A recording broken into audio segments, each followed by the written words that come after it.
we have time for one quick minute. We are going to get to this final video of Savio Vega. I don't know if you've seen it yet, but give me 1 sec. I'll tee it up for you. Sorry, well, I say sorry. No time for you, but we've been talking the last 5 minutes about films that we liked at first and then they had bad endings. And Leave the World Behind with Julia Roberts is a good film until you realise that you don't have an ending for it. And you don't know that to the end. Yeah, I know. Yeah, you basically get no satisfaction out of it after 2 hours of investment. What was the one that you were saying? Eileen with an E. Yeah, Eileen with an E is very good.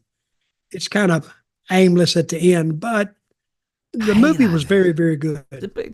You only remember the end. I mean, you remember the film, but I mean, if it's got a bad ending, they had a murder, and she's leaving town. And her daddy's a former police cop, and you're actually putting another movie together in your head as it's showing the credits. Oh yeah, you're trying to finish it yourself. Yeah. Right. Speaking of which, we are going to finish this podcast, Dutch. But there's one thing I wanted to show you before we went off. This is Savio Vega, who I think is about 59, guest alumni of this podcast. And here is what your. No, see, hang on. It is a GIF. Okay, I see it now. So, sorry, this halfway through. So they're on. Whoa, God.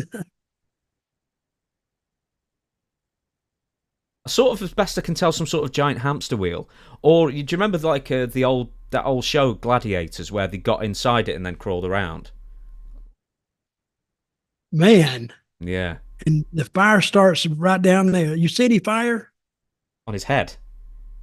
You can see the fire on his head burning his hair off for like a second afterwards. Look at it again. Oh, my God. Look at it. Yep. It stays on his head for like a second and a half there. Well, it's actually a pretty good finish, I think. What are you going to do after that? Cart him out of there. So yeah, I wonder where they got that dome. Do you know what that looks like? Have you ever seen like the motorcycle thing? You know, like the Wall of Death. Yeah. It looks like that. I bet it's Cycle dome or the hydrodome or whatever they call it. Yeah, you ride the motorcycle in the middle inside. Yeah, and then they do like. Would you do that? I can't ride a motorcycle like on the floor.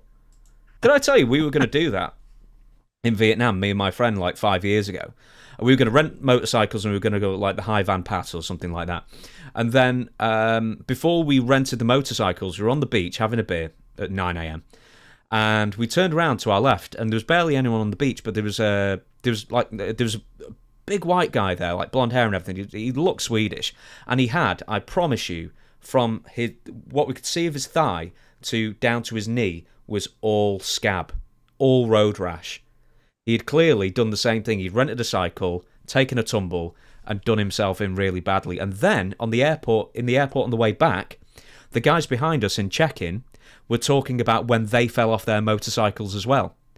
So apparently it's just like some massive thing that people rent motorcycles, don't know how to ride them, and then crash really badly. And then they've got like really, inferior medical, attention there for you. This is Vietnam? Yeah. So I could have told you that. 2019 or something like that. What were you in Vietnam for? Starting another war? No, just having a look around. Just bathing in communism in the 21st century. How's the country? Oh, it's wonderful. It's a wonderful place to go. It really is a fantastic country to go to when you're not getting bombed. Yeah, getting bombed and fighting and trying to shot avoid, at. Yeah, crawling in the jungle. Yeah, as I say, our experiences in Vietnam were markedly different, I imagine.